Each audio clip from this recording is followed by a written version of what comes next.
आज मैं आपको ओरियो बिस्किट केक बनाने के कुछ ऐसे टिप्स बताने वाली हूँ जिससे आपका केक जो है वो फूलेगा और खाने में भी ये बहुत टेस्टी लगेगा। अगर आपने मेरे चैनल को अभी तक सब्सक्राइब नहीं किया है तो आप प्लीज़ मेरे चैनल को सब्सक्राइब कर ले एंड बेल आइकन पे हिट कर ले। ओरियो बिस्किट केक बनाने के लिए मैंने यहाँ पे कुकर लिया है और कुकर में मैं नमक डालूंगी। नमक का कलर आपको चेंज इसलिए दिख रहा है क्योंकि मैं इसको 2-3 बार यूज़ कर चुकी हूँ, इसलिए नमक का कलर जो है वो चेंज दिख रहा होगा।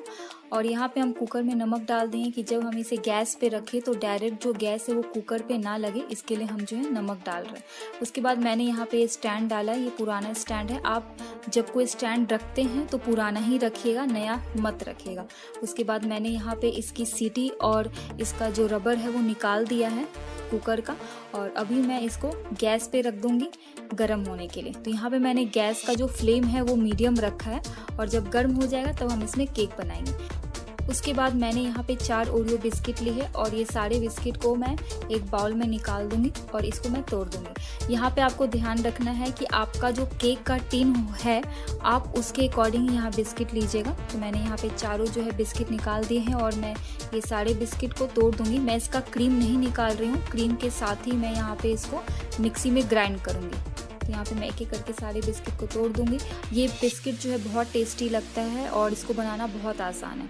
उसके बाद मैं क्या करूँगी, एक मिक्सी जार लूँगी और ये सारे बिस्किट को मैं डाल दूँगी और इसका जो है मैं एक पाउडर बना लूँगी। तो यहाँ पे मैंने सारे बिस्किट डाल दिए हैं। मैं यहाँ पे 2 बैच में करूँगी, एक बैच में नहीं होगा तो मैं हाफ हाफ करके करूँगी। ये ओरियो बिस्किट बनाना बहुत आसान है, आप ज़रूर ट्राई करिएगा। तो मैंने इसको क्या किया है, मिक्सी में पीस लिया है और अभी आपको मैं दिखाती हूँ कि ये पाउडर बन गया है। इस तरीके का आपका जो है ओरियो बिस्किट का जो पाउडर बन जाना चाहिए। उसके बाद मैंने इसको एक बाउल में निकाल दिया है, ये सारे बिस्किट को जो हमने इसका पाउडर बनाया था, और दूसरा बैच मैं डाल दूंगी और इसको भी मैं मिक्सी में पीस लूँगी। तो इसका भी मैंने पाउडर बना दिया है और इसको मैं एक बाउल में निकाल दूँगी। मैंने यहाँ पे केक टिन के अकॉर्डिंग यहाँ पे 4 बिस्किट ली थी। आप भी अपने केक टिन के अकॉर्डिंग ही बिस्किट लीजिएगा। अगर आपने ऐसा नहीं किया तो जो केक है वो फूलेगा नहीं। तो अभी मैं क्या करूँगी, आप लोगों को दिखाने के लिए यहाँ पे मैं मेज़रमेंट कप से आपको दिखाऊंगी कि ये जो बिस्किट का जो पाउडर है वो कितना हुआ, क्योंकि मेज़रमेंट बहुत इंपॉर्टेंट होता है केक बनाने में। तो वहाँ पे मैंने 4 बिस्किट का पैकेट लिया था और अब हम मेज़रमेंट कप से देखेंगे कि कितना हुआ। तो मैं 1 कप मैंने ले लिया है मेज़रमेंट कप से और उसके बाद मैं इसको एक दूसरे बाउल में निकाल दूंगी। इसी तरीके से मैं एक एक बार करके मेज़रमेंट करके इसको दूसरे बाउल में निकालूंगी। केक बनाने में मेज़रमेंट बहुत इंपॉर्टेंट होता है, तो आप इस बात का ध्यान रखिएगा कि केक टिन आपका जैसा होगा उसके अकॉर्डिंग ही बिस्किट लीजिएगा। उसके अकॉर्डिंग अगर आप नहीं लेते हैं तो आपका जो बिस्किट का जो केक है वो अच्छा नहीं बनेगा। तो यहाँ पे 3.5 कप हो गया है और अभी मैं इसको एक बड़े बाउल में जो ये बिस्किट का पाउडर है उसको मैं निकाल दूंगी और उसके बाद अब हम यहाँ पे इसका बैटर बनाएंगे। तो यहाँ पे मैंने ये दूध लिया है। दूध लेते टाइम आपको यहाँ पे ध्यान रखना है कि दूध गर्म नहीं होना चाहिए और ना ही आप इसको फ्रिज में रखिएगा, आप इसको नॉर्मल टेम्परेचर पे रखिएगा। अगर आपने ऐसा किया तो जो आपका केक है वो फूलेगा नहीं। और जब भी आप दूध डालते हैं बैटर बनाने के लिए तो एक बार में पूरा दूध मत डालिएगा, थोड़ा थोड़ा करके डालेगा। इससे आपको समझ में आएगा कि जो बैटर है ये किस तरीके का होना चाहिए। एक बार में ज़्यादा कभी मत डालिएगा। तो यहाँ पे मैंने दूध डाल दिया है और इसको मैं कंटिन्यू मिलाती रहूँगी 2 से 3 मिनट के लिए कि ये थोड़ा जो बैटर है वो सिल्की हो जाए। तो यहाँ पे मुझे थोड़ा गाढ़ा लग रहा है तो मैं थोड़ा थोड़ा दूध यहाँ पे डालूँगी। तो आपको ऐसा ही करना है। आपको कंसिस्टेंसी जो है एकदम थिक नहीं रखनी है, ऐसा होना चाहिए बैटर जो कि गिरे, एकदम थिक नहीं होना चाहिए बैटर। तो आप इस बात का ध्यान रखिएगा।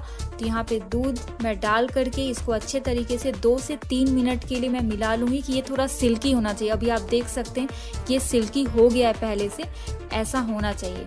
एक बार में दूध ज़्यादा कभी मत डालिएगा। तो मैंने यहाँ पे 2 से 3 मिनट के लिए जो है इसको मिला लिया है।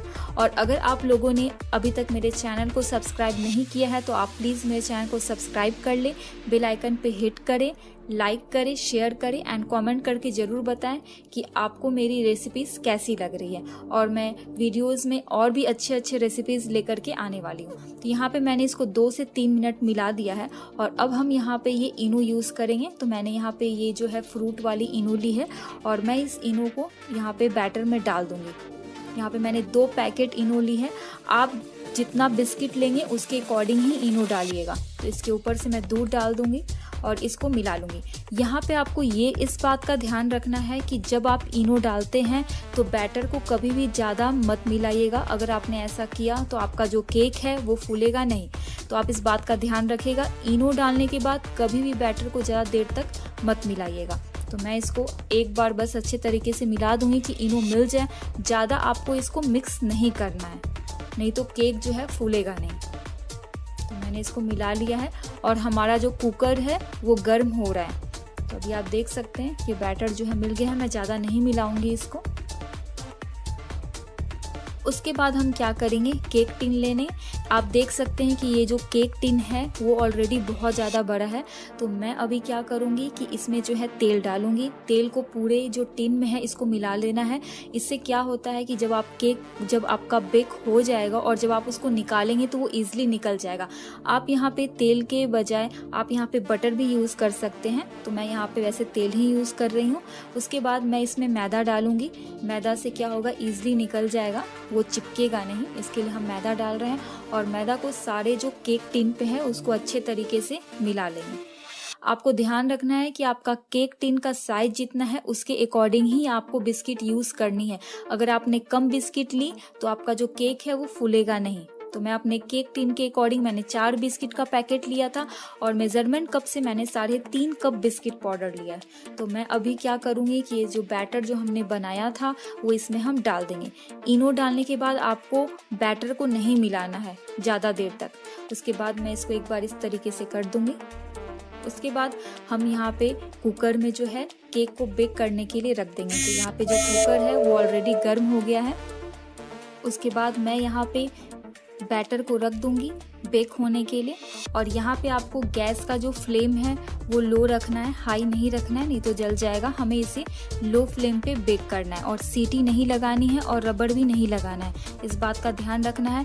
इसको आधा घंटा 15 मिनट के लिए रखना है। तो अभी देख सकते हैं कि यहाँ पे आधा घंटा 15 मिनट हो गया है। अभी मैं नाइफ से एक बार इसको देखूंगी। अगर ये नहीं चिपक रहा है इसका मतलब ये हुआ कि आपका जो केक है वो रेडी हो गया। अगर चिपकता है केक नाइफ में तो इसका मतलब ये हुआ कि केक रेडी नहीं हुआ।